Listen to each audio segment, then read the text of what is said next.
Okay folks, so today we're going to do my full review on the Vector Optics 24x29 Frenzy Flex MGT. But before we get started, make sure you like, share, subscribe, all that fun stuff. Let's get started with the video.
Okay, so first off, I would like to say big thanks to the folks at Vector Optics for sending this optic out to the channel for review.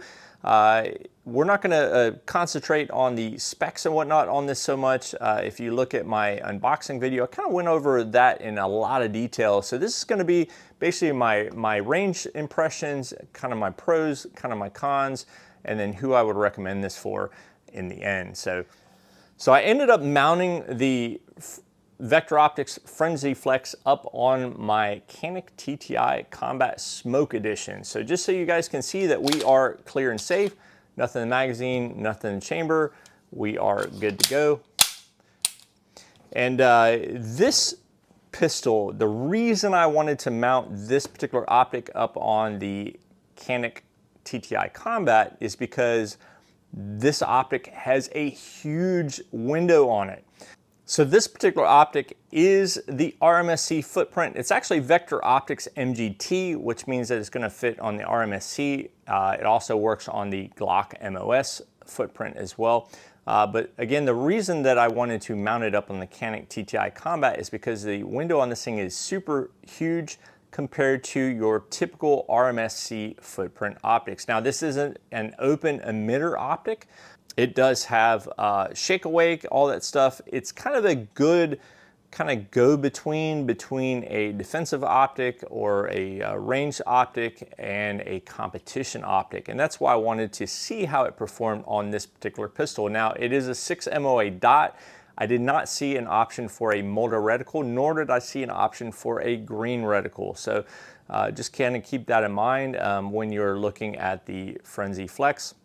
Now, my impressions out at the range, the optic itself was super easy to get sighted in, and then I was often running steel plates, all that stuff, doing the things that you want in competition style of setup to do. I had no issues running just the single dot. I know a lot of people do not like multi-reticles or circle dots. I personally am a fan of circle dots, but I understand those that aren't. I like to see options though. But the 6 MOA dot worked perfectly fine for me. The window on it is super clear. There's a little bit of a tint to it, but it's not obtrusive in my opinion. The dot itself, it didn't matter which setting that I had it in on my eyes, which I have a really bad astigmatism. The dot was perfectly fine for me. I didn't notice a lot of starbursting. Even in the sun, when I had to kind of turn it up a little bit, it still looked pretty good to me.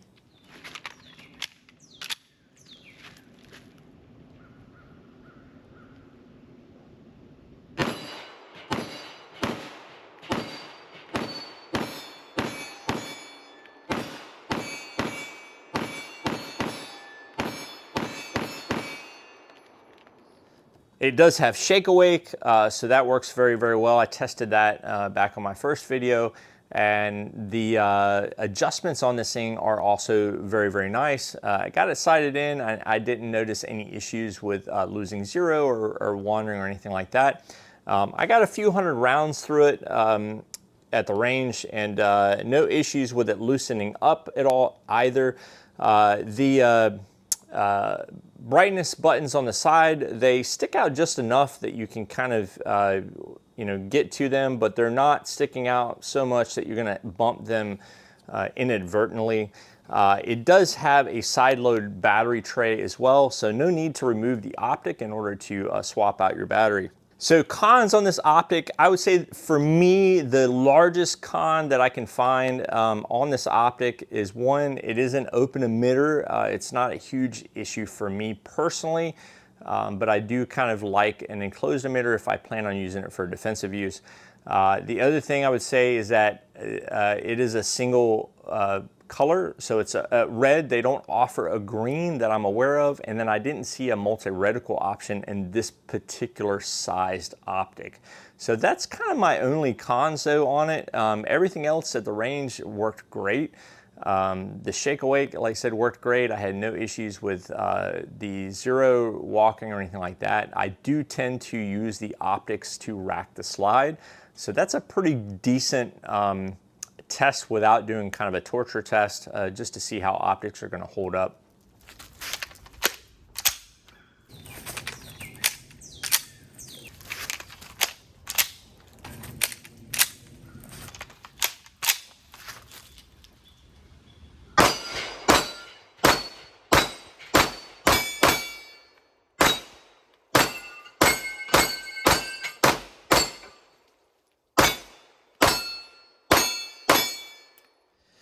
Now for the pros, there's actually quite a few pros on this particular Optic. The first one is going to be, in my opinion, a lifetime warranty. There's really no reason these days that optics manufacturer that's well established should not have a lifetime warranty on their optics. That's just my opinion. The price point on these, you know, they're sub 200 bones. Of course, sales, all that stuff, you know, you can maybe get a little bit different. I do have if you check in my pinned comment or my website, you might see something that might help you out with Vector Optics as well. So be sure to check that out. But yeah, lifetime warranty, very reasonably reasonable cost compared to a lot of competitors. This thing is on par for sure with competitors. And I'm not going to name names. You guys can guess some of the other ones I've reviewed on the channel, but some of the little bit higher up tiered optics. The other kind of big pro that I want to give this is because of the fact that it's an RMSC footprint, but it has a window that is conducive to an optic that could be used for possibly competition. Could it also be used for defensive use? Absolutely, right? The only disadvantage of that is that it is a little bit bigger, and it also is open emitter. So those would kind of be the only detractors there for me. But if you wanted to use it, it's not so big that you could not use it for defensive use. So that is a very good thing, having an optic that can fit a couple different roles for folks, because a lot of times people aren't wanting to buy optics for competition, for plinking, for defensive use, stuff like that. They want to get one and done, and this would be an optic that would be well suited for a variety of roles. So keep that in mind if you're shopping around. So glass on this, super clear, super crisp dot, no matter the different brightness settings, even in bright sunlight. Those are definitely some pros there as well. It has a side load battery tray. That's one of those that I also really appreciate on any modern optics. There's really no reason these days to run an optic that you have to pull off just to swap the battery. That gets to be ridiculous. The adjustment settings on here are super tactile and audible, in my opinion. It also does have a kind of a crude backup iron sight on here, so if you were to use it for defensive use and the optic fails for some reason, you do have something that you could use for aiming. So that about wraps up this video. I appreciate Vector Optics for sending this out to the channel for review. Again, if somebody is looking for a kind of a budget, more budget tiered, do multiple use optic, the Vector Optics Frenzy Flex 24x29 MGT I feel is a perfect optic for that sort of a role. I'm not saying there's not others out there that can kind of do it, but not too many optics have a large window with an RMSE footprint like this, but the window is not so large that you can't use it for other stuff. So very nice optic by Vector Optics, and I definitely would recommend it to folks. All right, so any questions or comments, please put those down below. What do you guys think about the Frenzy Flex 24x29 MGT? I'd like to hear your thoughts. If you have any experience with Vector Optics, either this one or other ones, definitely let me know down below. And I appreciate everybody watching and subscribing, and I will catch you all in the next video. Y'all take care.